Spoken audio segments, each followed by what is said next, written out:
Welcome to another episode of Rush Down, a game show podcast from Inven Global.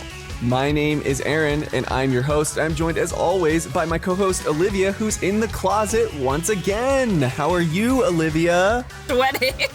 For those who missed our pilot episode, Olivia records from her closet because her apartment is made of concrete and is therefore echoey, and it's also filled with dead animals, which has nothing to do with the audio quality. I just want you to know it. Now everyone loves me. Everybody loves you. You can win people over with dead animals. Everyone loves that. Humans have been winning each other over with dead animals for thousands of years. And we are joined by, alive and well, John Popko, stage name John the Oddball. Can you explain that, please? Most people, just like growing up when I was in high school and things like that, people just usually said, you're kind of an oddball. It was kind of hurtful at the time, but, I just kind of ran with it. Isn't it weird You that, just leaned in. When you're younger, it sometimes, hurts if you don't stand out, but then when you're older, you, want to stand out? It's sort of interesting. Yeah, exactly. And it has good Google SEO, too. So, overall, I think it's a very good name. Speaking of, he is one of our co-journalists at Inven Global. Do you want to introduce what you do there? Should I give us a rundown of that? Sure. For the most part, I really maintain focus on League of Legends. I'm also trying to expand a lot into doing interviews and things in the Smash scene, as well as doing high-quality feature pieces on different games that I like Valorant, and general things like articles about streamers and things like that. Cool. And we're also going to be going to SmashCon. Finally found that out. Yeah, it should be a lot of fun. It's one of the smaller ones this year, but it should be good to finally get back to some offline tournaments. Where is SmashCon? DC. Did you know that they just announced that they were going to have Nick All-Star Brawl tournament there as well? At SmashCon? They're going to have a Nick All-Star Brawl at SmashCon. Yep, main stage too. But I think now SmashCon is beating them because they're first, so they'll be the first official in-person tournament. Well, that's an interesting development. Yeah, I watched Hungrybox play MKLeo in it for as a $100 money match earlier today. Big money. I didn't really like the gameplay. What do you think, John? What do you think about it? It's still a work in progress. I'm still wanting to see more of the defensive mechanics, but overall it seems like it's been good, and it's been doing from what I've seen with people Critical and Ludwig constantly streaming it. It's been getting surprisingly really good numbers. So it's really encouraging to see just sort of some competition for Smash. Definitely. Who do you think you would main based on what you have been seeing? It would probably be something not based on gameplay mechanics, but just purely based off of childhood nostalgia. So I'd probably do something like Nigel Thornberry. Okay, nice. That's who HBox is actually maining, because he has a rest. So. Wait, what was the name of that show again? It was like a Safari-based one. The Thornberries. Yeah, just I was like Eliza. I didn't have cable growing up, so I didn't have the privilege of watching Nickelodeon. So I think I'd pick to me, Reptar. I'd probably pick on mechanics. Who would you pick, Aaron? Probably Cat Dog looks. They look OP. Yeah, they look. If I'm choosing based off who looks strong, I would go with that. John, you're also covering Worlds right now for League of Legends. Is that correct? That is correct. It's been a lot of fun so far. You excited for how long is the event? 3 weeks, 2 weeks? I think it ends. The finals are in November, so it's a little bit longer than a month. That is a long tournament. Yeah, but it's and it's busy days as well. I think some of the days, especially for the group stage, it's something like 8 games per day. So probably 7 to 8 hours worth of broadcast, which is kind of surreal, but it's been a lot of fun to cover so far. All one day of it, as of recording this episode, right? Pretty much, yeah. So we'll see how I'm doing by the end of the month. For those who aren't familiar with Rushdown, this is an esports game show, and we're going to be pitting the guests and the hosts into a battle for fake internet points. This is not Squid Game. If you fail, you will not be killed, thank God. Instead, we hand out fake internet points based off various video games like Sonic Rings or Mario Stars or Donkey Kong Golden Bananas, and there's no exchange ratio because we make them up on the spot. These are points you want. These are points you need. If we're pretending crypto has value, then our points at least have some value. We're going to play a series of games, and the winners and losers in some cases of each game are going to receive fake internet points based off their performance. And overall, we're just going to have a good time. Good time and talking about esports combined. You don't hear that too often. I know. It's ambitious. It's ambitious. All right. Are you ready to rush down? I am 100% ready to rush down. All right, here we go. Round one. All right, we're going to start off with a little game that we like to call Fill in the Blank. It's just a game that we use to get to know our guests a little bit better, and it's returning from our inaugural episode. So in this game, we basically just have a series of fill in the blank style statements, and John, you're going to fill in those blanks. Make sense? Makes sense. Am I supposed to explain my reasoning why, or should I just go with the words? Yeah. And Like roll? it's more of a prompt than anything. So feel free to expound on your answer for sure. Or feel free to just not explain your weird answer if you feel. Either way. Sounds good. All right. Starting off with our first fill in the blank question. If you had to choose one item in Super Smash Bros Melee to make tournament legal, it would be.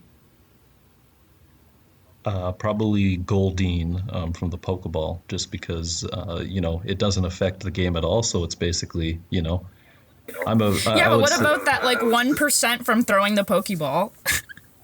I would just hope. I'm someone that doesn't like any items in the game at all. So if I had to choose one, it would be that one. Just like that, it would make it so it's as unlikely as possible. Fair. I hate items too. I think most of us do. Most of us unfun. I go over unparty. to my friend's house, right, and we're playing Smash, and they don't turn off items, and I'm like, what is this? What is this rubbish? This is terrible. They're having fun at a I know, party. like casual gameplay. It's kind of like a real fight. I mean, if you're going to a bar, you don't start you got to do it fist to fist. You don't start throwing things from around the bar or anything like that. I don't know what your bar fights are like, but can you imagine a bar fight? You're staying there, you're getting punched back and forth, and then suddenly a giant red tomato shows up, and then it just heals a bunch of your wounds. Exactly. You throw your Pokeball, all that type of stuff. Snorlax shows up. I mean, I would go to that bar. Moving on to our next question. If I could only watch one League of Legends match that's ever been recorded, it would be... Probably GSG versus CJ Entis from the NLB Finals in 2013. It was one of the only pro matches to use Heimerdinger. I'm a big Heimerdinger fan, so yeah, it's got to go. That's got to be that one. Love I'm that not answer. laughing I gotta go because check that one I'm out. relating. I'm laughing because I don't know what the hell champion that even is. Are you It just laughing at the name sounds funny. Heimerdinger right now? Yeah. Is that I figured that might tickle Olivia's funny bone. Oh boy, cut all these out. Okay, most underrated fighter in Smash Ultimate is... Probably I would say Fox. Fox has been someone that has basically most people have completely given up on him. But just from watching tournaments, it seems like Light's actually able to make some work of it. So I would go with Fox at the moment. I think Fox is a really interesting answer. Do you think that Fox has any distinct advantages over Falco? Not too many. There's probably a few, but at the top level, most of them are diminished. But just being a spacey, I think it's worth something. So yeah, probably Falco is better in pretty much most situations. But I still think Fox has some value. Next question is blank League of Legends region as the best production. It's got to be LCK. I've been watching it since I was 13. It's blowing my mind every single time. Yeah, it's got to be Korea. And what makes it the best? Just like the theater that they put into it. Like before, obviously, other regions have caught up just in terms of like actual investment. But like in terms of like the old OGN intros that they used to do with like anime characters and stuff like that, that's all originally Korea. So I mean, the current landscape that we see in terms of production values definitely owes a lot to like Korea, both like in League of Legends and I'd say every game. Except Overwatch, which is so bad that Korea shouldn't have to claim it. Yeah. All right, my favorite Super Smash Bros match I've ever watched was blank. Probably. What year was it? It was probably the finals with M2K and Hungrybox. I think it was Paragon 2015. Where basically like the first two games, Mewtwo King got like four stocked, and then he decided to do Puff Dittos against Hungrybox in the finals. It was probably one of the funniest things I've ever watched, and you know I still watch it to this day sometimes if I need to. Is that the one where Mewtwo King was Marth and then switched over to Puff? I think it was he switched to like it was either he started with Fox or he started with Marth, but yeah, he started with one character, got four stocked, switched over to the next one, got killed there, and then was just like, okay, screw it, I'm gonna play this man in his own game, and then played Just with mirror Puff it. and then lost again.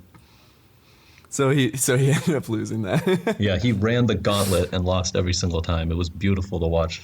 I said the salt in Smash Bros is amazing. I assume Mewtwo King didn't handle the 0-3 loss too well. No, like you could see like the visible. I mean, that's the thing is that the first two were four stocks, but it wasn't even on his like hand. It was just like after like getting rested like twice in a row, he just like gave up and just SD'd like immediately. That will basically, I can see that deterring anyone, making anyone give up. Oh man. All right, our next question is, in my career as an esports writer, I'm most proud of my story about blank. It would probably be my most recent piece about Faker and like his like Great LeBlanc game. I'd say that I have pieces that I put like more work into, and I'd say that I've had pieces that have done like substantially better like response wise. But that one just was for me because when I look at it compared to everything else that's like been written in esports content, there's really not much like it. Like the type of analysis that I go into, as well as how I tie it into a story, I was very proud of like how it turned out. So yeah, I'd probably go with that one. That's a good answer. Olivia, do you have an answer to this one? Oh man. I think one that always stands out to me, even though it's not important at all, is when I asked HBox's tier list of Halloween candy. That's a good one. It was just so funny. I want. Oh man. I just really like things like that, you know, where instead of like a straightforward interview, you're sort of like showcasing their personality in a different way. I think that was a lot of fun. Moving on to our next question. Blank is my favorite esports pro player to watch of all time. Of all time, it would probably have to be Savior from StarCraft Brood War.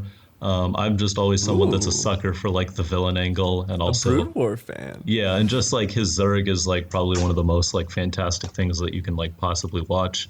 He was probably one of the first people that I grew up like really admiring. So yeah, I would go with him. Oh, that's a good answer. So you watched Brood War when you were younger? When I was a wee lad, like around like 10, I barely understood what was ever going on, but I don't know. It was just super cool to me. Sounds like That's me my now. relationship to StarCraft. Olivia. All right, last fill in the blank question. The thing that excites me most about esports is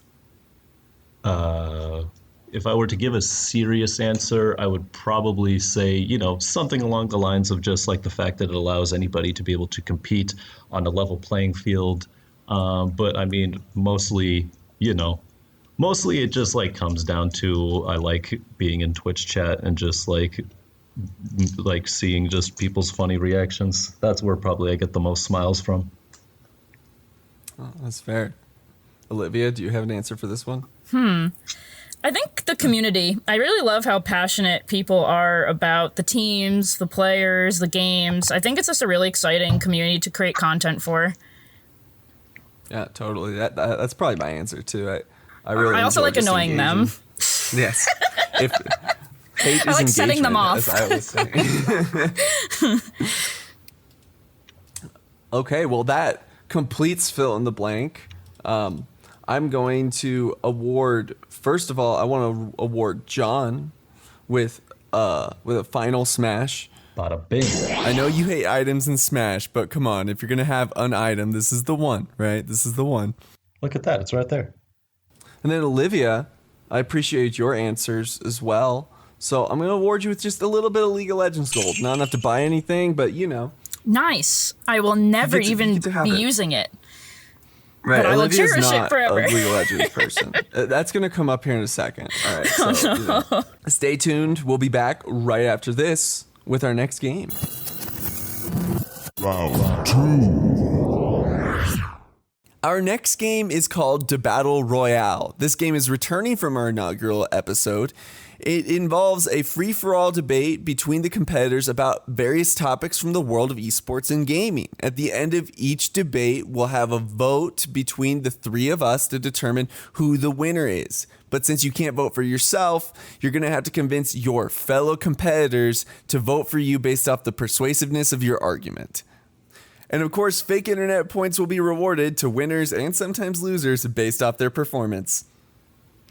Our first topic. What team is going to win League of Legends Worlds this year? John, you're up first. It's a difficult question, but obviously, like the two main ones that you can look at is Dom1 and FPX. Dom1, yes, like they have a lot of consistency and they have like some of the most consistently excellent players in several positions on their team. But when I look at what FPX has accomplished and just like see how fantastic Doinb has been overall this year, as well as the fact that people expected it from Dom1 previously at MSI, everyone thought that even though they looked arguably more dominant, I would say, in spring, they still fell to Royal Never Give Up at MSI in the finals. Arguably probably like a worse team than FPX is at this point. So I would just say, given the fact that it looks like LPL has overall been a stronger region than the LCK, I would probably go with FPX. I think it's going to be Damwon Gaming. Like you said, it's really close, and there's been a lot of hype around both these teams, and I think they're pretty clearly like the two favorites, right? Like there's like EDG and there's T1 who are also like in the discussion for the top four, but these two are kind of ahead. We saw some really clever lane switches and changes to this team during the summer split. And, you know, they just have some of the best players. You've got Khan, who's a top 5 laner. Canyon, who's a top 3 jungler. Showmaker is arguably the best mid laner at Worlds, period. And I think Burl is capable of being a decent support player when he's playing at his best. And, yeah, there's some concerns about Ghost. He's hit or miss, but I think the rest of them will be able to carry it. And, you know, the fact is, I think the FPX is a lot of people's favorite, like you said, John. But they did lose the LPL to EDG, and admittedly, EDG went really big in that game. But FPX has bled before, and at least Damwon did win the LCK championship. And I also think that experts agree with me. In an Inven survey of the Korean League of Legends experts, which included coaches, players, commentators. The highest voted team, the team that received the most number ones was Damwon. But of course, not to argue against myself, the second most was FPX. So, Olivia? Oh, well. You're asking Olivia's the right person. Not a league expert, y'all. So. Oh, you say, you don't say. Well, I'm going to say it's 100 Thieves. You know, they won the summer split in the LCS. Can Damwon or FPX say that? That's true. They didn't win the summer, the LCS. I mean, Could they even? I won a ranked match last night. I mean, like with Teemo. Can any of the players at World say that? I should be the winner. Probably not. Maybe John could win. Maybe John's in the runnings. What I will say with this whole oh well, it's like, I mean, yes, rankings, but like you said, those were Korean experts, Korean coaches, and like Korean people. Of course, they would vote for the Korean team. You think the LCK people might think that their region's the best? I mean, I think it's possible. I mean, they would have to be pretty like down in the dumps if they're just like, yeah, we are just awful, and like there's no chance that we can win this. Can you imagine if they voted for FPX? I mean, FPX would be fire if that was the case. If like LCK personalities actually like voted for them. But I mean, to me, it also, I mean, to your point that FPX like did lose. Yes, that's true. But in a way, I do also consider that a point in their favor as far as international competition goes. When you look at a team like Damwon, yes, they have been like fantastic, but overall they've sort of like stood atop the region. They haven't really had the same conditioning that FPX had, constantly having to face teams like RNG, EDG, LNG, having to face teams that are like consistently in their face, and just with them, they always have to be on top of their game, whereas a team like Damwon can sort of, I would say, like rest a little since they don't have to have as much competition. So just like from... So you think they've like kind of coasted on some level? I would say so, at least compared to LPL. I would say that most people consider LPL to be overall a stronger region. I don't even think the LCK would really deny that. So just from like the conditioning perspective, I would say that FPX is at a significant advantage. Are FPX's players on the level of a Showmaker? You know what I mean? It's hard to... Like, do you think that they'll match up well against this team? Because I feel like Damwon Gaming probably has the best, like, squad right now. Individually, you could make the argument that Doinb is probably at least comparable, if not better than Showmaker. That's been like honestly, like the mid lane discussion has been one of the biggest discussions like at Worlds this year. But yeah, I would say that probably Damwon has the stronger players, but FPX overall, just from like a team perspective, how they approach like team fights and how they approach just most aspects in terms of their macro and every aspect of the game, I would say that they're like a step above. Okay. And is that like because of their coaching strategy wise, or is that like related to the players in-game sense? Probably more to the in-game sense. I think that they just do it a lot more. Like the Chinese meta has always just been a bit more about getting your hands dirty and getting into lots of fights. So they're just like used to it a lot more than Damwon or T1 or any of the Korean teams will be. Yeah. Well, I'm not quite the expert you are, so I don't know how to answer these arguments necessarily, but I do know that Korea thinks Korea will win. That should go a long way. That is true. I can't argue with that. That should go a long way. And Olivia, what's your reasoning for how 100 Thieves is going to overcome these two teams? Well, like I said, have Damwon or FPX ever won an LCS Summer Split before? I don't think they've won any LCS games before. I mean, North America's just dominating the North American region. They won in the 60s. I know that. Right, way back in the 2-bit era when it was on the pawn machine. 2-bit era. Yeah. Back in the Asteroids era when America was just the dominant force in esports. Absolutely.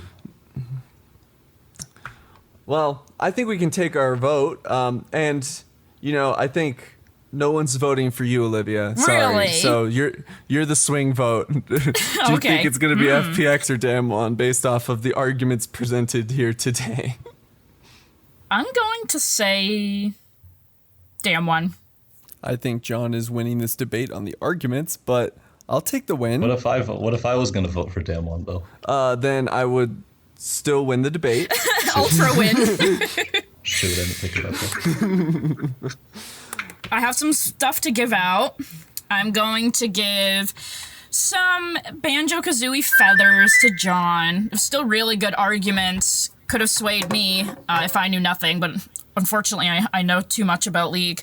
And I'm going to give 4 Fall Guys crowns to Aaron. That's more than I have in real life. Never won a Fall Guys game. And it wasn't from a lack of trying. Well, that was a good debate, John. I appreciate you being flexible. For those who don't know the behind the scenes, John was going to argue for Damwon, but because John knows way more than me, we had him argue the devil's advocate side because we both think it's going to be Damwon. And it's not because we're Inven and we're Korean. It has nothing to do with that. Our next topic is video games that are esports should be balanced for pros first and foremost, not for casual players. Now I'm going to let Olivia kick this one off because Olivia wrote an op-ed about this that's on Inven Global's site. So, a little plug there. Go over there and read it if you want to hear Olivia's argument. But Olivia's going to summarize it right now. So during the playoffs in Hawaii, Blizzard basically gave some of the Overwatch League teams that were eliminated the chance to try out one of Overwatch 2's new game modes, Push, a try. And basically they were looking for feedback on this mode. And that immediately made me think, are we allowed to swear? I don't know. You can swear. I'll just bleep it. Oh, cool. Why do we give a what these pros think about the new game mode? Obviously, I was thinking a little bit harshly because, like I said, I like to annoy people and get them to argue back. In reality, I don't feel this strongly, but I did. So what made me think that, though, was that Blizzard claims, this is a very strong claim, that there are 10 million active Overwatch players a month. We can argue that another time. Yes. But where are these 10 million people? There are only 170 Overwatch League players. And there are other pro people playing at a pro level that are below the Overwatch League, but that's still maybe 500 people. I don't even know. It's not 10 million, not even close. So why are we sort of getting feedback from these guys about the game mode when almost all of the players are going to not be at that level, and they play a completely different. The way that casual people and even competitive people that aren't in the Overwatch League play is completely different from the way that the 0.01% of players that are in the Overwatch League play. So that's why I believe that the game should not really be catered to esports players. Maybe there could be some rules later that change it a bit for them that aren't applied to, the casual players. But the game itself shouldn't be sort of catered to them, in my opinion. So I get what you're saying, but I guess where I end up really disagreeing is this idea of one experience for the pros, one experience for the casuals. I think that part of the appeal of competitive titles is that you're playing the same game that the people who are much better than you are playing. So I think that pros, first of all, I think pros know the most about the game. So, and I'm not convinced that people in the middle or the bottom know enough about the game to even know what's broken. So I think that testing it on pros makes sense because they'll maybe suss out the really broken stuff instead of us finding out down the road with some really toxic meta but that usually everyone's playing. The casual players are usually not as steadily playing the same meta as the pro players. They might not even run into those same issues. If you bounce it on the casuals, then the pros are going to play and they're going to find the really broken stuff because it's bounced around casuals. And then it'll just seep down. It'll just trickle down. It just trickles down. Because I think that's what happened with GOATs in Overwatch specifically, where it was Gator and the GOATs team discovered the most toxic thing that that there was. And then eventually the people below them started playing it. But you could still counter it at that level. Even, if you're not in Overwatch League, you could play non-GOATs and still have a chance. Whereas in the Overwatch League, you had to play GOATs or you're basically lost. But isn't that an argument against your point, since it shows that if you balance for casuals, you won't necessarily be able to balance the top level of the game? How many people that play Overwatch are actually watching the Overwatch League? Like 2 of them? I think that argument misses the point, though. I'm not saying that it should be balanced for the Overwatch League. I'm saying it should be balanced for people who are good at the game, not people who are just moderately good at the game. And a game that's balanced for the best is also going to be fun at lower levels. I think that developers should probably just make the most fun games that they can. So I would probably more lean on the side of like for it being for casual players. Like, yes, obviously pro players probably know the game like better in most cases. But I mean, at the end of the day, most people aren't being like, oh, I just want to get like as good as possible at this game. Like when I play StarCraft, it's not like, oh, I want to try and be like as good as Jaedong. It's more, I just want to have fun and just like have a good time. And if the game is like completely geared towards me not being able to do that, then I'm probably going to lose interest. And I feel like most people probably like would lose interest except for like the extremely hardcore people. So I would say just from the perspective of keeping a really engaged community that will want to, continue playing the game, you want to more cater it towards the majority than like a small minority. I think I agree with you on one level where it should be balanced for both. Like you look at a game like Rocket League, that game is balanced well at all levels because like your skills determine what is possible. But I feel like my fear is under the system that you guys are advocating for, it might not really incentivize getting better because it's not getting more fun by getting better. And you're not like unlocking new skills through the skill ceiling. Because my biggest fear with balancing around casuals is that it will artificially limit the skill ceiling. So in the long run, you might see people lose interest in the game because it was fun for casuals. Like a good example, Super Smash Bros Brawl is really balanced around casuals. And as a result, a lot of the like people who really enjoyed Melee didn't really like it, and just kept playing Melee and didn't want to play Brawl. So I feel like that example goes against the fun argument. I mean, there is a lot. I mean, there is the Melee community, but I mean the Brawl community. Not even the Brawl community, just like people, like, I mean, I knew like just, like teachers and just like janitors that would play some Brawl. Like, it's not necessarily the community, just like the larger player base. It would like participate in that. So you think it's okay to sort of sacrifice higher level competition if it But means does it really that sacrifice high level competition? there were trips, randomly tripped. Okay, well I fucking hate Brawl, but on a larger my case in scale, point. on the larger scale, like, did it really sacrifice all competition when a game catered to the casual players? I think so. I like you look at is it Project M? Is that the Yes. the Brawl mod Yep. that was balanced for pro players, and to me that was more fun to watch. At least I never got to play it, but it was fun to watch because it was up to your skill. A casual one and a second one made for competitive play. Like, that's what I'm saying. Like, I'm like, I know I think earlier you were sort of arguing that, like, oh, well, the whole point of it is that we want to be able to play the same way that the pros are. But one, I don't think a lot of people are watching what the pros do or like dreaming about playing like them. Like, I know I'm being really harsh on Overwatch League. I actually do love Overwatch League and watch it. But I know that not many people who play Overwatch are into the competitive side of it.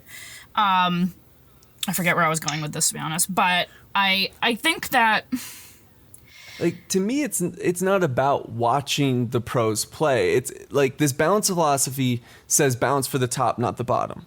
Because in balancing for the top, you also create the best experience for the bottom, right? Like at the point where you have a game that people who are good at it are not more successful than people who are just meh at it, that game is no longer good from a game design perspective, in my opinion. I think that being good at a game should mean that you win the game. And Brawl is a good example of a thing where you could be good at it and just random stuff, especially like the stage design, the way that there were random trips in it, the way that the characters were balanced to be like really mashy. I lost interest in it really quickly. I'm not a pro by any means. I'm not even good. So I think it wasn't even fun for me because it felt like there was so much randomness that it didn't feel like my skills were being rewarded. And that's my fear anytime you're balancing for casuals. That does remind me, Fortnite. So Fortnite, the competitive and streaming scene basically got fed up with the game because they were catering to casuals so heavily with that Big Mac. I forget its name. Don't play Fortnite. But the Brute, right?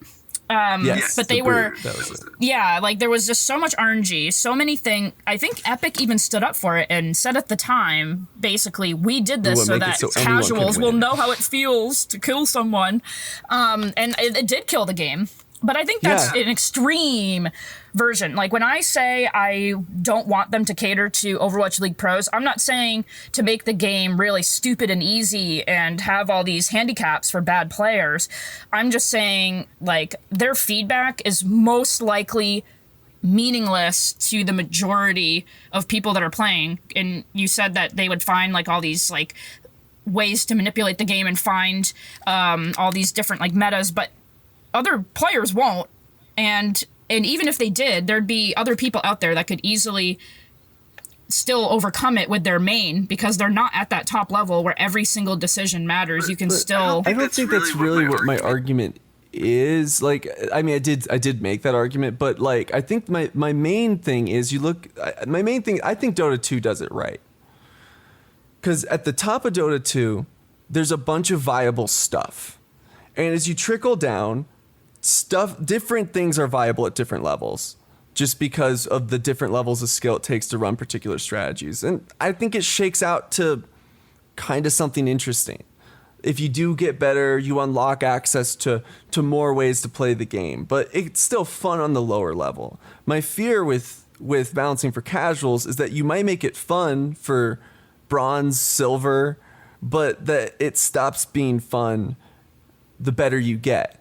And long term, I don't think that's great for the game, and I don't think it's great for players who want to get good at games. So it makes it harder to invest in a game. I guess that's my big thing, and the reason why I've always supported like this Overwatch's strategy of trying to balance for the top, even when it was ruining the lowest stuff. Like bronze is a mess, but I don't know. I guess that's where I come off on it. That's kind of my. I think it depends on what you're trying to accomplish as far as an esport. Like obviously, if you're focused more on like long-term sustainability, you have things like Melee, you have things like Brood War. Those games are like highly optimized and are like extremely. There's still like a small but passionate fan base for those games. But if you look like on a grander scale, if you want to do like sort of like push the boundary of esports, you can look at like a multitude of games. Like Smash 4 was considered more of a casual game, but that still broke attendance figures compared to any Melee tournament that's ever existed.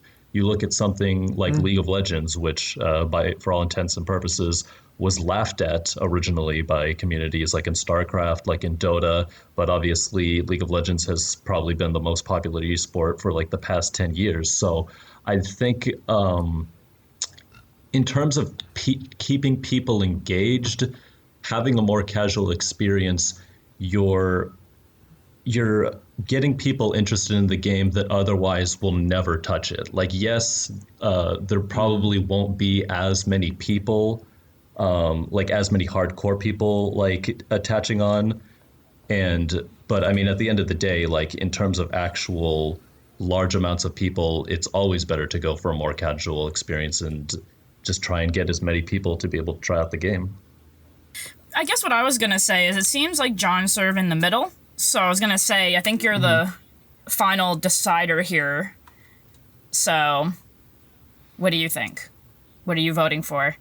Who gets the points? It's the swing vote. I mean, for me, like it's hard because I mean, like on one side, like, I mean, I am all about like hardcore games. Like, I still watch like Brood War to this day. The only place that you can watch Brood War is just like this one area in South Korea. That's like the only place that people actually still like actively play it. Same with like Quake. There's probably maybe like 4 Quake players still in the world left. Total. Total. But I mean, it's still a beautiful game to watch, and it's still like an incredibly interesting experience. But I mean, just like in terms of like pushing the boundary, like being able to go to something like a football stadium for an esport game, even though League of Legends isn't like the most hardcore game, it still was the first one to be able to accomplish things like that. So I'll probably go with the side that it's better to favor the casual experience. Well said, John, and that was quite the reason for decision. All right, so that's Olivia / John are going to take home that debate. I appreciate both y'all's points. I thought that there would be more agreement on my side of things, but I think it's good that there are some of both. Like I think it's good that both those philosophies exist in the world for different games. But Fortnite is the worst. Boo, Fortnite, you suck. All right. That's the real conclusion here. As a reward for all of this amazing debating, and I appreciate the points made by both of you, but I'm going to give John 4 Overwatch gold medals. Yes. If you were toxic enough, Moira, you could have had 5, but you weren't toxic enough. Beautiful. And then Olivia, you get 2 golden bananas from Donkey Kong 64. Olivia's not very excited about it. Moving on to our third and final topic. It was appropriate for tournament organizers to ban Hax from Smash tournaments for his videos about Leffen. A lot of people have felt this way, but, not this strongly, that Leffen is sort of a bully in the Melee community. There's been a lot of instances of that. I bet John knows more about a lot of the specific instances because he follows Melee more than me. But Hax basically decided after some argument over... Do you remember what video? There was some type of documentary that was coming out, and Leffen got his way of some fixes he wanted. And Hax got really mad, basically, and just had enough of Leffen always getting his own way and manipulating the community, in his opinion. So he released this humongous documentary of a YouTube video basically comparing Leffen to dictators, mentioning Hitler, basically just saying that he had to be stopped and he was destroying the community. By the way, to clarify, he quoted Hitler, but like to agree with him. It's weird. Yeah. Oh my God. Yeah. So that was a mess. Immediately everyone thought that Hax was unhinged and crazy. Leffen actually came out and basically said, I'm scared of Hax. And in response, a lot of different TOs decided to ban Hax from multiple Smash tournaments. Hax recently came forward with an apology that I think was actually pretty genuine, but I don't know if any of the places have led up. John, am I missing anything here? He talked about the Dark Triad, which was kind of interesting. The Dark Triad, for those who don't know, is like it's like narcissism, sociopathy, and something else. Something along those I'm lines. gonna Wikipedia it. There's some Dark Triad: narcissism, Machiavellianism, and psychopathy. A lot of people were saying that he didn't have the right to sort of diagnose someone, which I agree with. But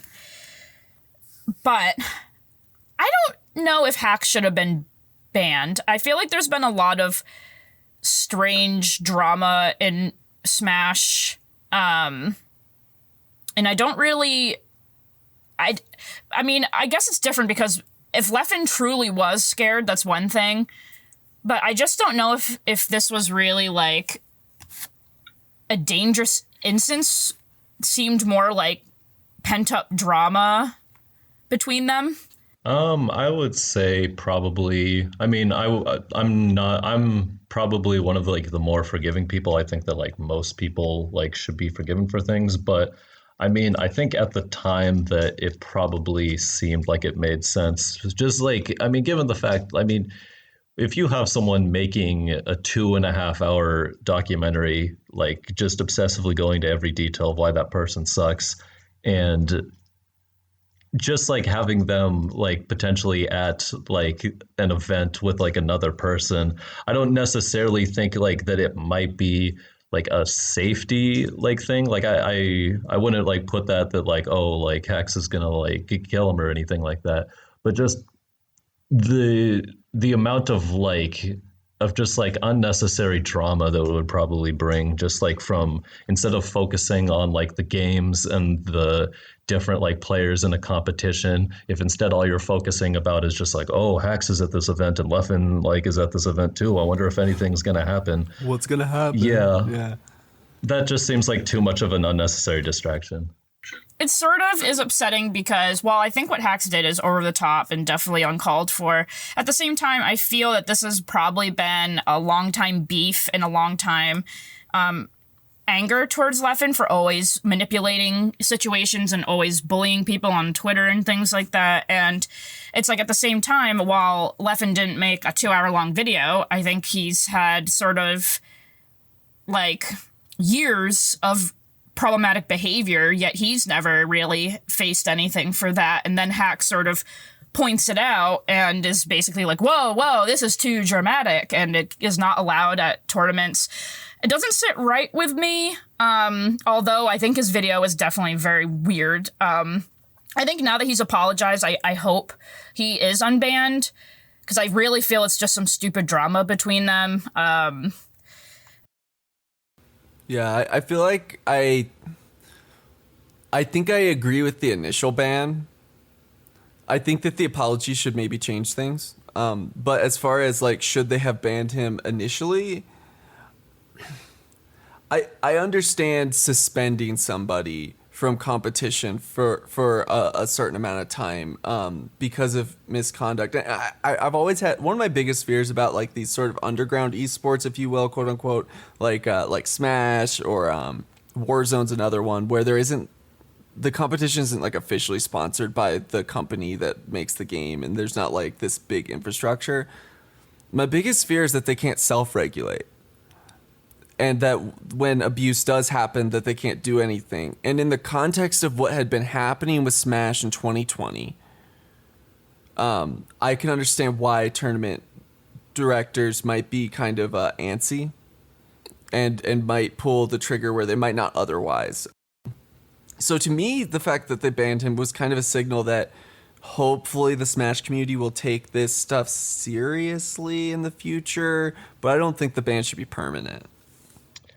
Yeah, I mean, I'd say that, I mean, as far as like Leffen never having to like account for his like previous shortcomings, I would say that that's not like necessarily the case. I mean, the whole reason that the video, the original one, was called evidence.zip2 was because there was evidence.zip1, which was like years and years ago, probably like in the early 2010s.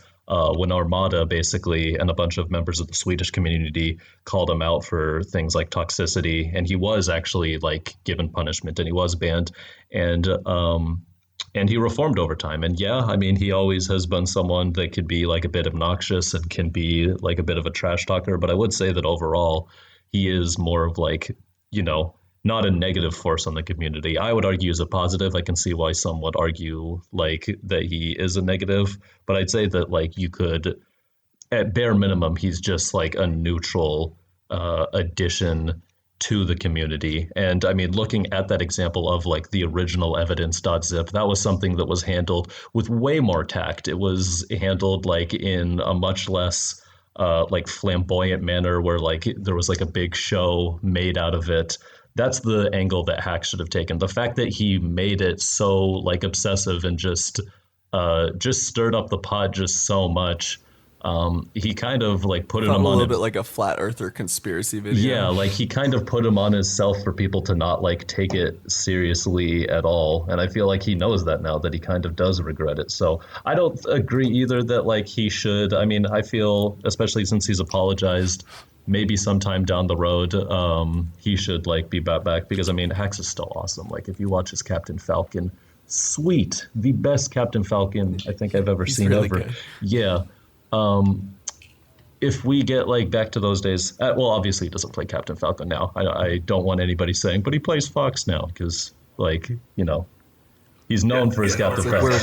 Actually, Let the record show. But yeah, as far as that goes, yeah, I think that it was justified that it was banned, but I don't think he should be banned permanently. So it sounds like we all kind of have come down on an agreement mostly that maybe the initial ban was justified, but that it shouldn't be a permanent way of things, especially after the apology. Yeah, that's a debate, and we're all friends now too, so it's a bonus. Best buddies. That's the thing about Debattle Royale. It's not really about winning. It's about the friends we made along the way. we're all winners. It's a mess, but hopefully most of it's just been like cleaned up, and people can get back to the cool thing about Melee, which is actually watching Melee. Well, actually watching the game, the gameplay. Yeah. The people play the game. Hopefully. Professionally. Getting back to rap beefs instead of conspiracy videos. All right, Olivia, you want to give out the rewards? I keep stealing it from you. Sorry. I will give some Sonic rings to both of you. I'm gonna give 10 to Aaron and 8 to John. I got more than you, John. Dang it. Hey, be careful. He's gonna make a video about you. It's gonna be like 3 hours I'm long. being toxic. You're right. My bad. Evidence.zip 3. I'd like to apologize. I'm making this video to let you guys know that I feel like, I really messed up. I did, and Are you holding a dog? You forgot the sigh at the beginning. this is gonna be so hard, Sparkles. I'm not wearing makeup. Gotta do my fake cry like rallied. Like, guys, I can't believe that I said those extremely racist things. It's not me. Speaking of that, we'll be right back after this short presentation. And now, Rushdown presents an average YouTuber's apology video. This video is gonna be hard for me. That's why I have Snuffles, my Shih Tzu, here with me for emotional support. Isn't that right, Snuffles? I'm gonna try to stick to the script for this one, so try to be understanding as we get through this video with its 19 mid-roll ads in it, and I can explain where I'm coming from with everything that's happening. This has been so hard for me. Everyone's been harassing me since I forced my child to fake cry about a dying dog I got from a puppy mill. Don't harass me anymore. Yeah, I've changed. I'm not that person anymore. I'm not my younger self from 3 weeks ago. I want you to all know that I'm human, just like you, and humans make mistakes. I'm sure you've also said some highly offensive stuff in public that offended thousands and thousands of people. I mean, we've all been there. I'm sitting here in my $1 million house, surrounded by all of the nice things you guys have made possible for me to get. I'm not even wearing any makeup. I just had to come here and say this to you. I'm so sad. For myself, though, not for the people I've hurt. For me. I'm gonna be taking a break from social media in hopes that everyone forgets that I did anything wrong in the meantime. So, I'll see you on my subs only chat in a few weeks when this all blows over and I end up facing no consequences for my actions. Like and sub. And now back to the show. Round 3. Our next game is called the Chomp Cage. This is our new segment where all contestants are going to pitch ideas related to a topic. The best pitch will be funded by our cage of wealthy chain chomps. The first pitch, McCree's being renamed in Overwatch because his namesake, Jesse McCree, was removed from the company in relation to the ongoing gender discrimination lawsuit against Blizzard, which you can read more about on our site if you want to learn more about that. But now, with the new name coming in, I want all of us to pitch our choice for McCree's new name. Olivia, do you want to kick us off? So, I have two here that are based on sort of facts from around the 1800s. One is Jim Cassidy. This is a mashup of two outlaws that were around in the late 1800s, which is Butch Cassidy and Jim Miller. So Blizzard said they wouldn't rename anyone after real people because they might end up doing something weird, but these people are both dead. So... And we already know they did terrible things. They're famous outlaws. So, I think putting these names together would be sort of cool. Those are two different outlaw names that bring up sort of a cool cowboy 1800s vibe. So Jim Cassidy. Or if you want to go even further away from real people, James Davis. I did some research, and cowboys were extremely prominent in the 1860s through the 1880s. And so then I looked up the most popular boy names during that time, which is John, William, James, and George. And then Davis was the most popular last name, along with Brown, Miller, and Johnson. But James Davis just sounds the coolest. So that... Ladies and gentlemen, that's how you speculate. So that is my pitch. I guess I'll go next then. You go next, John. So I'd probably go with Logan. Prospector Logan was a StarCraft character that McCree was based on. The original concept art for Logan very clearly inspired the person we now know as McCree. So renaming him after that character could be a nice nod to StarCraft, as well as a logical way to pivot the name that doesn't just come out of nowhere. If they wanted to get silly with it and keep the first name, last name thing, they could name him Logan McDonald. I would play a character named Logan McDonald. Written by Aaron Alford. That guy so I have sounds to argue smart. with myself. That's Okay. That's my argument. So for context, I that John just quoted a passage of me pitching that in our article that is entitled "Wild Speculations on What McCree's New Name Will Be," which Olivia and I wrote back in August. But you know what? I've actually changed my mind since I wrote that for a couple reasons that we'll come up with later. We'll talk about later. My pitch is that we should just keep calling him Cowboy. So right now, because the Overwatch is not the Cowboy, just Cowboy, because the Overwatch League had to change the way they referred to him in the first place, and they chose Cowboy until they end up finishing the name. So it's already a call out that commentators are using. It's also a call out that's really common in game already, and I think that it would be funny if we just said Cowboy, and you could justify it in the lore by saying that McCree was always an alias, which is pretty easy to defend because there's a line from Sombra that implies that McCree's not his real name, and Sombra's like a cyber hacker, so she knows. Would presumably know. I like the idea of just a good old cowboy name, like Olivia's suggesting. However, I don't think that people are going to quickly accept a new actual name for McCree, so why not just Cowboy? Okay, so now we have to vote on which pitch we like? So now we engage in just a short discussion about the pitches because I have some points to make specifically about Oddball's decision. And it specifically, Oddball is quoting me, so really I'm arguing with myself. I was going to say, I'm voting between Aaron and Aaron? Okay. If you look at the... I don't know much about Overwatch, unfortunately. If you look up Logan and you look up his political affiliation... It is the Terran Confederacy, which uses straight up the Civil War Confederate battle flag of General Lee. And it's the same name as Logan Paul. How dare you suggest this, Oddball? So if you're gonna name him Logan, I think that you're still risking a scandal with the Terran Confederacy affiliation. And admittedly, I'm arguing with something I literally suggested in the past. So I didn't know Oddball supported this. Yeah, it's all Oddball's fault though. Oddball is the problem. Cancel Oddball. Not Aaron. I'm sorry, folks. I'll be making that apology video soon.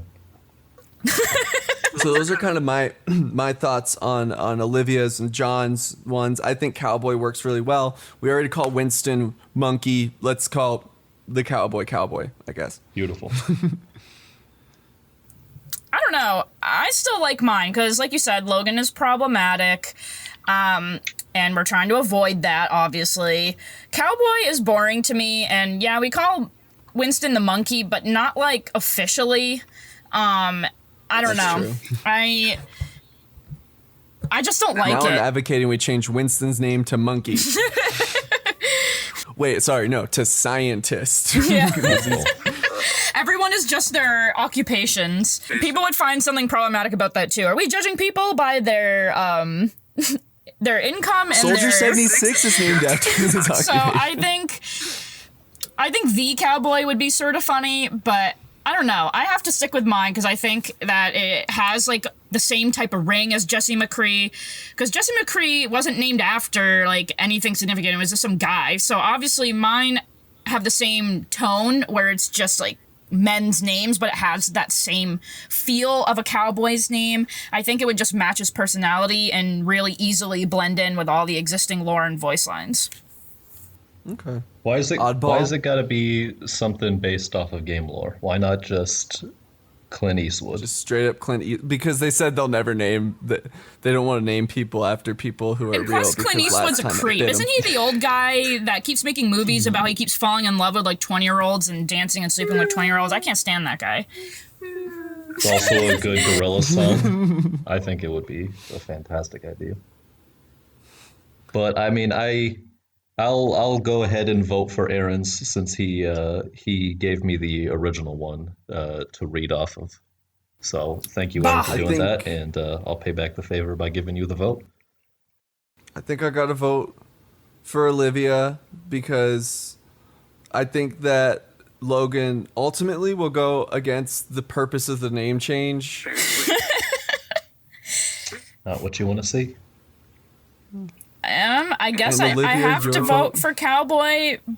I like the name Logan. I feel that it does have the right feel for the character, but knowing the lore behind it, yeah, not a fan. So, Well, then we have fully funded Cowboy as the new name, or I guess old name because they're already calling him that.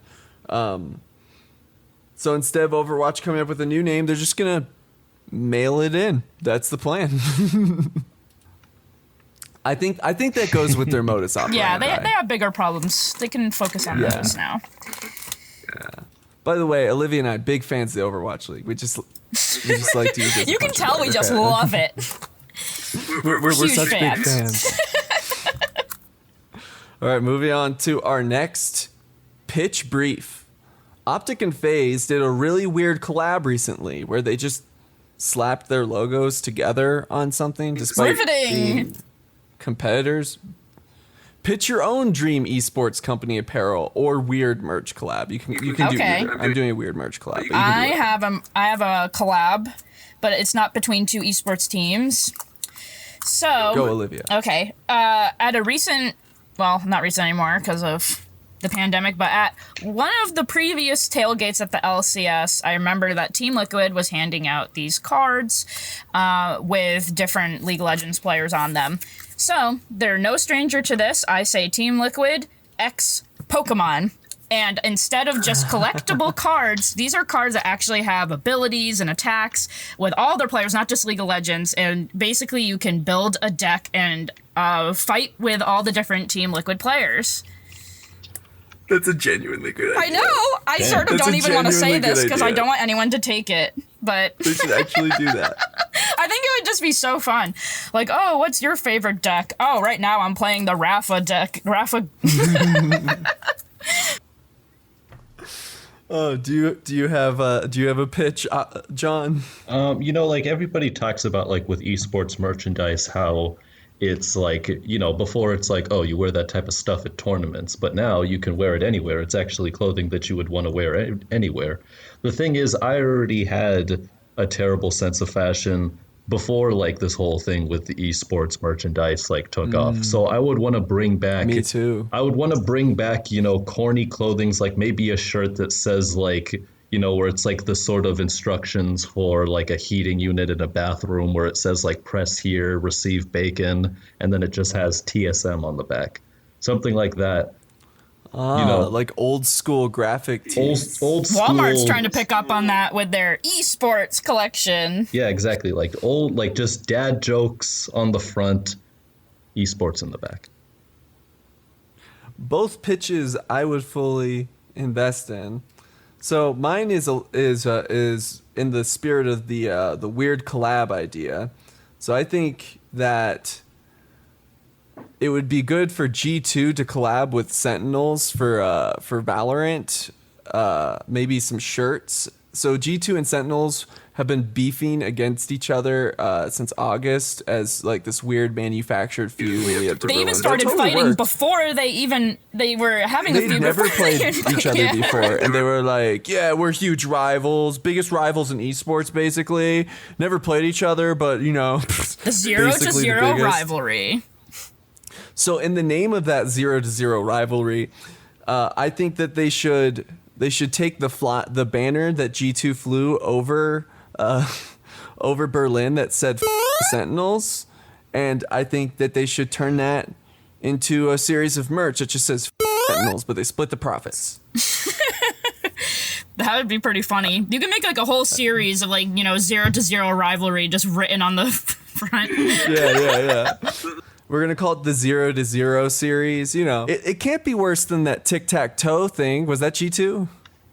With the one with the tic-tac-toe, yeah, that was G2. To quote John's review, tic-tac-no? That's true. Well, I'm voting for that one because I would actually wear it. Just fuck Yeah. Yeah, I'd probably have to go with that one too. I won. Yeah. I didn't think I would. I really like both y'all's ideas. I would ultimately have to vote for Olivia's though, because I genuinely think that that's something esports orgs could do. Like all of them Especially could do it. one. Yeah, like that's such a good idea. Just don't make it an NFT. If they make it an NFT, I'm out. Yeah, I will pull out my 2-cent investment in it. They won't get anything from me. All 2 cents of it. All right. so we end up fully funding a product that says the Sentinels. Though to clarify, we have no issues with the Sentinels. We just think it'd be a funny collab. In our final pitch brief, we have Razer's newest thumb sleeves. They're finger sleeves for mobile gamers. They're little thumb sleeves for your thumbs to play with. I guess Razer thinks that these are going to help people play better on their mobile devices. What new product do you think is the next to revolutionize the gaming industry and improve people's aim? I can go first. So, I've seen these super cool keyboards. One of my friends has gotten really into building keyboards, and this is the most, like, if y'all aren't familiar with these people, it's like a whole thing where they're all spending, hundreds or thousands of dollars to build a custom keyboard. It's very expensive. I do think that might be the future of like really pro stuff, is people building their own gaming keyboards. And specifically the way, like the gaming keyboard that I want to see made is there's these keyboards that are split into two with like right hand, left hand, that lets you like adjust the angle of the two sides. And if you didn't know, straight keyboards aren't that good for your wrists. It's where a lot of people get carpal tunnel syndrome from, because it's forcing your wrists into this sort of unnatural pose. But if you can split the keyboard in half, it lets the left side of the keyboard that players are actually using be a little bit more malleable, a little bit more customizable in the angle, and it will also fit better on the desk. If you notice, a lot of esports players use their keyboard sideways for comfort, and this will contribute to that because they'll have more space instead of part of the keyboard hanging off the edge of the desk, which happens in some cases at some events. Not all the events, but some events you'll see that. So I think that would be a cool future for esports, to have custom keyboards become a bigger part of the pro scene. Okay, I have a headphones pitch. Recently, Pokimane said it was very hard for her to actually get to Radiant and Valorant because of the harassment she faced whenever she talked. This headphone will basically make everyone have the exact same voice. It will basically change your voice so you all sound like a generic white man. That way, you can still use voice comms without getting harassed for being a little kid, for being a person of color, for being a certain orientation, or for being a woman. I love it. If we can have that, I mean, like, I already sound like a white man, but you know, for all the people in my life who get harassed by just having a feminine voice, shouts out. That's a great idea. John, what is your pitch, if you have one? Toe sleeves for mobile gamers. Toe sleeves for mobile gamers. It would match your... For those gamers who like to play games with their toes. Well, first of all, it fits the word mobile. Second of all, maybe if they want to play with their toes, but I mean, it would also just match their finger sleeves. So, I mean, you got to have the full collection. Streetwear for the mobile gamer. Streetwear. For when you're wearing your sandals and you want people to know that you're a gamer. Exactly. Shooby alert. You can keep trying all you want, but I'm voting for the keyboard. Man. Well, I think I'm going to vote for Olivia's magical sci-fi headphones that will fix voice harassment by just making everybody sound the same. Isn't there like a movie about that? Like, what's it called? And the guy goes like insane when that happens. Haven't you seen that? I don't know, but it sounds good. It seems like something you would see. Look up Anomalisa. It's a movie. Yeah, and like the guy goes insane because he hates it. But I mean, if it's everybody has Pokemon. Yeah. But I'll vote for that one because it would remind me of that movie. Because you can take them off; it's not permanent. So I'll go with that. Yeah, it's Jeez, only for Warzone and Call of Duty, Fortnite. It's not for your everyday life. Well, you could use them for everyday life, I guess, if you're weird. It could help a lot of people in everyday life. I've talked to a lot of social media managers in esports who are like women, and people assume that they're men. And they just let them assume that because they treat them better when they think they're men. A lot of people in games will say to me, like, why aren't you in school? Because they think I'm a little boy, and I sort of just let them think it. Yeah, but you're the one talking like Simpsons characters in game chat, so that's kind of on you, right? I don't usually do that, but actually recently I played with my friend in Apex Legends. He was being Sid the Sloth. And I was being Bart. And I don't know if our teammate liked it. I saw Olivia. There was a clip where she was just roasting her dad playing pinball, but as Bart. He was playing a Simpsons pinball, and I was like, "Oh my god!" That is trippy. My goodness. Yeah. Well, Olivia, you're the big winner. I lost again. Congratulations. I don't get any internet points this time. Congratulations. You know, the internet points are made up, and ultimately, it's about bringing good ideas to the Which table. I didn't do at all either. Yeah, fair point. I'm going to give you 95 Mario coins, so not enough for a 1-up, but if you collect 5 more, you could get there. Dang it. You could get there. And then, Olivia, I'm giving you a 1-up. You don't have to collect any more Mario coins. You just get your green mushroom. Perfect. Do I get any internet points, Olivia? Yeah, I think so. Thank God. I'm going to give you a cat suit from 3D Mario World. Yes, now I can do weird dive tech.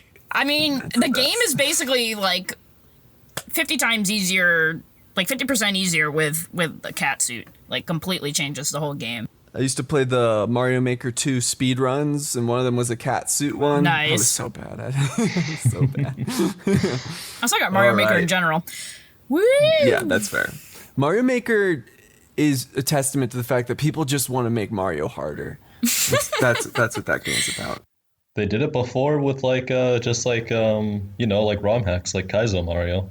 They didn't even need Mario Maker. It's true.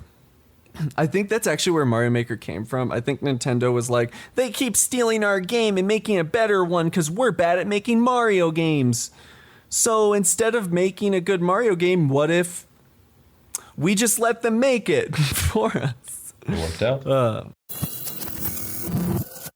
Round 4. All right. We are moving on to our final game. Sudden Death. Competitors have 3 minutes.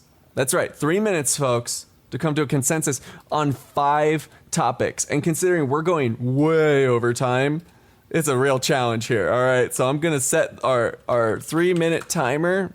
I will warn everybody when we are at 1 minute. So, Okay. Are you all ready? Let's do this. Yes. So just to be clear, this is 3 minutes to get through all 5. Yes, and Okay, the goal is to got it. come to a consensus. Okay.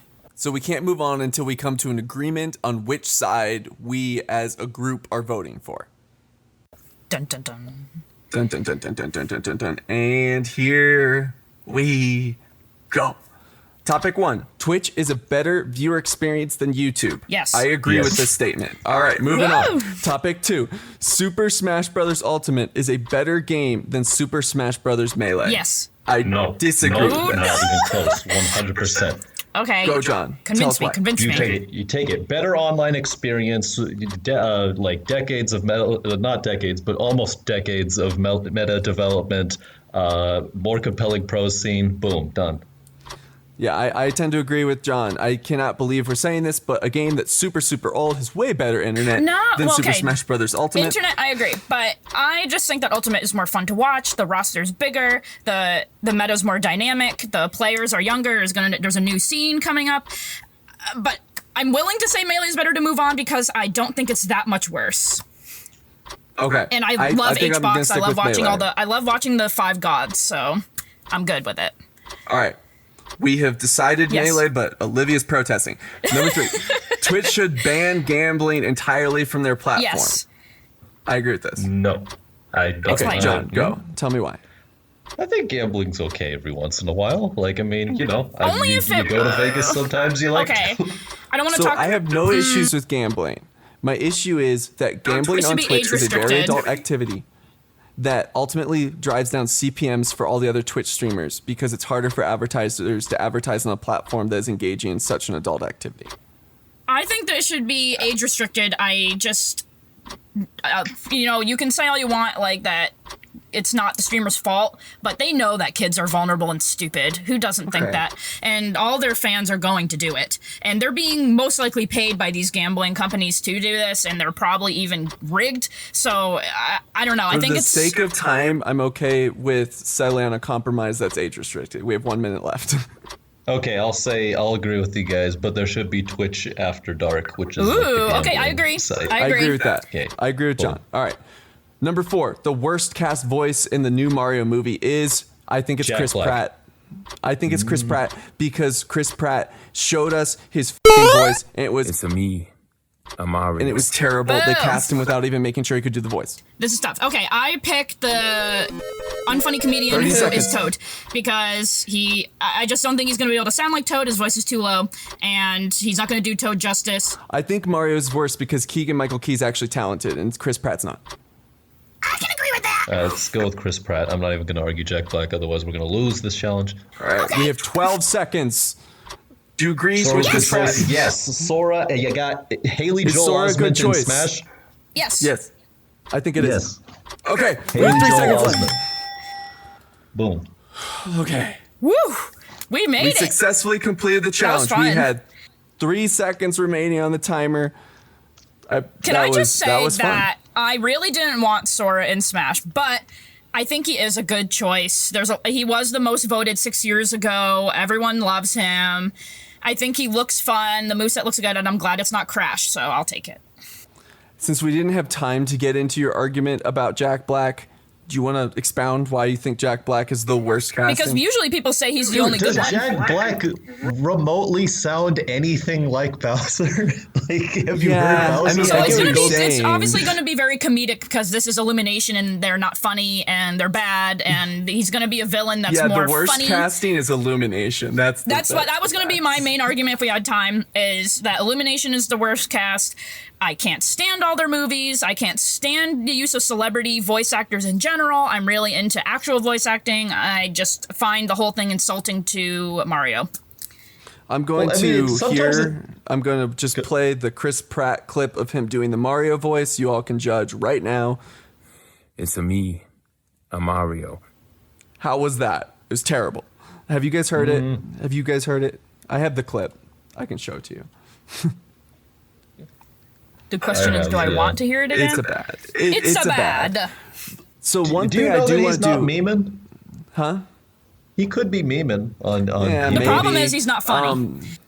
So like, the worst part about Chris Pratt being cast specifically is that Charles Martinet,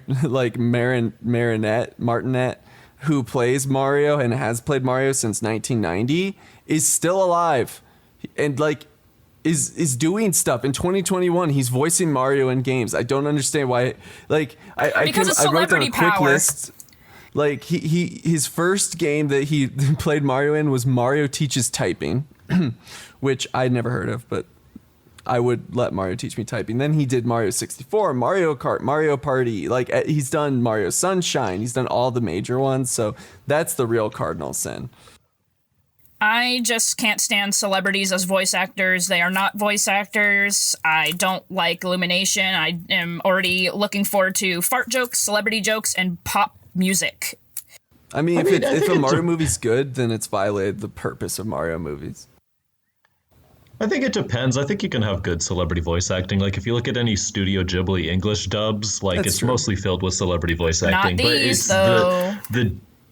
the difference is that they didn't really try. Like they just like sort of like threw darts at a dartboard and decided like on who they could have got. They could have had a hilarious Italian comedian, maybe Sebastian Maniscalco or someone like that, play Mario. That would have been hilarious. And they could have had me But- for Toad. Yeah, but give us a little bit of your Toad. Like if you were auditioning for Toad, what would you say in your audition? Hi, Mario! Peach is in another castle! You broke up. Sorry, can you go ahead? Oh, God. Yeah. you broke your microphone. That's how you know it's a good Toad. Yeah. Hey, Mario! Peach is in another castle! Does Toad talk? I always thought that Toad just makes noises. Yeah, just he like, says a lot of he says a lot of things. In Mario Kart, he says, "I'm the best." In Mario Party, he says, "I'm a superstar." He's basically conceited and really confident. On that note, 10th round, I want to give everybody 5 Mario stars and one of the gold Zelda rupees because we got through that thing, man. that was good. Well, that's our show, everybody. I want to thank Oddball for joining us. Hopefully he will be a guest star in the future as well. Hey. This is the part of the show where we usually tally our scores, but per usual, nobody was really counting, right? No. Tracking? No? I lost. I know that. I definitely lost. Yeah, we're making up as we go anyway. That's all, folks.